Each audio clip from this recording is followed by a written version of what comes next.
Hello, good morning and welcome back to my channel let's talk with Nidhi.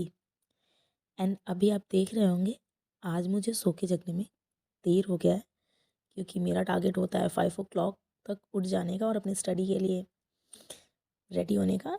But आज मैं थोड़ी late हो गई जस्ट बिकॉज ऑफ मुझे अपना स्टडी टारगेट रात में ही कंप्लीट करना था, क्योंकि अभी मेरा आज रहने वाला है डे बहुत ज़्यादा बिजी। संडे का ब्लॉग नहीं देखा होगा आपने, क्योंकि संडे में थोड़ा मैं और भी दूसरे काम निपटाती हूँ, इसलिए संडे की स्टडी मेरी बहुत कम होती है। हालांकि मैं उसको बहुत जल्दी अपने संडे का स्टडी ब्लॉग भी लाना स्टार्ट कर दूँगी। और अभी आज का डे था मंडे, यानी 22 जनवरी, जो कि आप सब जानते हैं कि इंडिया में आज का दिन बहुत ही ज़्यादा स्पेशल रहने वाला है, क्योंकि 400 सालों बाद, लगभग 500 ही मान लो आप, हमारे राम जी अयोध्या में आने वाले हैं। दैट मीन्स कि आज वहाँ पे प्राण प्रतिष्ठा है अयोध्या में रामलला का। और मेरे घर में भी मम्मी ने एक छोटा सा फंक्शन रखा था, तो मुझे अपना जल्दी जल्दी काम फिनिश करके, मम्मी नहीं है घर में इसलिए अपना काम फिनिश करके वहाँ जाना है जहाँ मम्मी ने ये सारे प्रोग्राम रखा हुआ है। तो अभी फ़िलहाल मेरे मॉर्निंग की शुरुआत आज उठते ही काम से हुआ था, क्योंकि मुझे जो भी पढ़ना था वो मैंने रात में काफ़ी हद तक कंप्लीट कर लिया था। मॉर्निंग का मेरा 3 आवर्स का स्टडी चैलेंज था, क्योंकि मैं एक भी दिन अपना वेस्ट नहीं जाने देना चाहती हूँ। मैं चाहती हूँ जो दिन मेरा बहुत ज़्यादा बिजी हो उस दिन भी एटलीस्ट ज़्यादा कुछ नहीं तो मैं अपने रूटीन को मेंटेन रखने के लिए और कंसिस्टेंसी मेंटेन रखने के लिए एटलीस्ट 2 घंटे 3 घंटे ही पढ़ पाऊँ, तो मैं अपना टाइम निकाल के पढ़ने की कोशिश करूँ। और शाम का मैं कुछ कह नहीं सकती कितना लेट हो जाता है, इसलिए मैंने अपना ये घर का काम निपटाने के बाद तुरंत अपनी स्टडी पे बैठ गई थी, जिसमें मैंने अपना करंट अवेयर्स वाला पोर्शन कंप्लीट कर लिया था।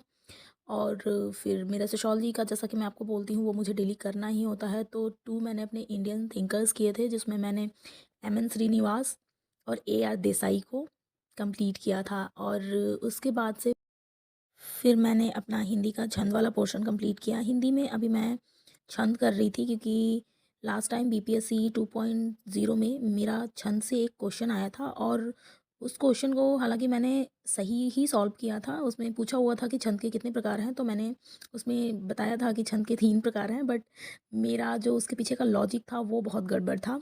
तो मैंने जब आज पढ़ रही थी तो मैंने सोचा कि मैं इसको बहुत अच्छे से अपने दिमाग में सेट कर लूँगी, ताकि मेरा नेक्स्ट टाइम से एक गलत कॉन्सेप्ट के साथ मैं अपना क्वेश्चन सही करके नहीं आना चाहती थी, क्योंकि तुक्का आपका एग्ज़ाम में 1 या 2 बार ही लगता है। तो अभी जैसा कि आप जानते ही होंगे शायद, हर जगह मंदिरों में श्री रामलला की जय जयकार हो रही थी। और आप अभी देख रहे होंगे, ये मेरी सोसाइटी में भी शोभा यात्रा निकाली जा रही थी राम जी की। और मोस्ट ऑफ द फ्लैट्स पे मुझे ये इस तरीके से फ्लैग देखने को मिल रहे थे, जो कि राम जी के आने की खुशी में पूरे ही इंडिया में ये एक उत्सव की तरह मनाया जा रहा था। और मुझे भी बहुत अच्छा लग रहा था लोगों के एफर्ट्स को देख के, और लोगों की जो एक चीज़ के लिए यूनिटी है। मुझे लगता है ना, धर्म और ये जो आस्था और ये सब होता है ना, एक तरीके से ये विश्व शांति और विश्व एकता का प्रतीक है। बट अभी के सिनेरियो में तो हम इसको थोड़ा नेगेटिव ही देखते हैं। बट फिर भी कुछ भी हो, मैं इसके पॉजिटिव एस्पेक्ट को लेकर के ही अभी आज मैंने भी डिसाइड किया था कि अपना स्टडी थोड़ा सा स्टॉप करके और इसे मैं सेलिब्रेट करूँगी, बिकॉज़ मेरी मम्मी बहुत ही आस्तिक हैं, और वो बहुत ही आस्था रखती हैं भगवान में। और मुझे भी कहती रहती हैं कि थोड़ा सा भगवान में आस्था रखा करो, परेशान नहीं होगी, और कभी साइकोलॉजिस्ट के पास तुम्हें जाने की ज़रूरत नहीं होगी इन केस ऑफ फ्यूचर। नहीं तो इतना प्रेशर और टेंशन के चक्कर में इतनी पढ़ाई और ये सब किसी काम का नहीं आएगा।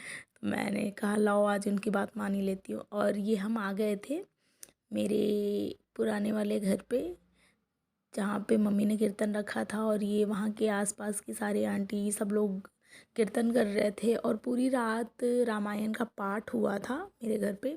और जिसके बाद से आज शाम को इस कीर्तन के बाद भंडारा था। और सच मानिए ये इतना अच्छा था ना, शाम को सब लोगों ने दिए जलाए, और पूरी गली में इतना अच्छा एकदम फेस्टिवल वाला वाइब आ रहा था। सब इतने खुश थे कि जैसे मानो सच में सबके घर में राम आए हुए हों। और राम का जो आदर्श रूप है ना, वो सच में मुझे लगता है कि अगर हर इंसान में उनके व्यक्तित्व का थोड़ा भी अंश होना, तो जो आज के समाज में इतनी सारी बुराइयां हैं उसमें कहीं ना कहीं थोड़ी तो कमी आएगी। और मैं ये नहीं कह रही हूँ सिर्फ राम ही, इवन हाँ जो उनका पूरा पारिवारिक और जिस तरीके से वो कथा पौराणिक कथा है, उस तरीके से अगर लोगों में आस्था भक्ति और एक दूसरे के लिए रिश्तों में वैसी समझ हो, तो शायद ये सच में एक राम राज्य का ही फिर से पुनः स्थापना होगा। और ये मम्मी पापा अभी हवन करते हुए, और मम्मी मुझे बोल रही थी कि वीडियोस तो इस साइड से लो, जो कि मैंने ले लिया था।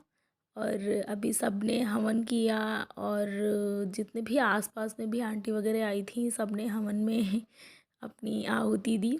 और इसके बाद शाम को हमने भंडारा रखा था, जिसमें पहले सबसे पहले तो कन्याएं खिलाई गई, और उसके बाद से जितने भी लोग आ सकते थे उनको हमने प्रसाद वितरित किया। और हमने का मतलब है कि सब लोग मिल के ही करते हैं। आपको पता है कि इंडिया में एक ये बहुत अच्छी चीज़ है किसी भी फेस्टिवल, किसी भी रिचुअल्स, रीति रिवाज का, कि जब ऐसा कुछ होता है ना, तो सब एक हो जाते हैं। चाहे वो किसी की भी मतलब किसी भी तरीके का किसी के मन में भेदभाव हो, कुछ भी हो, बट उस टाइम में सब एक हो के अच्छे से सेलिब्रेट करते हैं। और मुझे बहुत अच्छा लगा कि जब मैंने वहाँ पे प्राण प्रतिष्ठा का भी वीडियो एंड न्यूज़ वगैरह देखा, तो मैंने देखा कि उसमें कई सारे अदर कम्युनिटी के लोग और मतलब बहुत बड़े बड़े सेलिब्रिटी सब आए थे।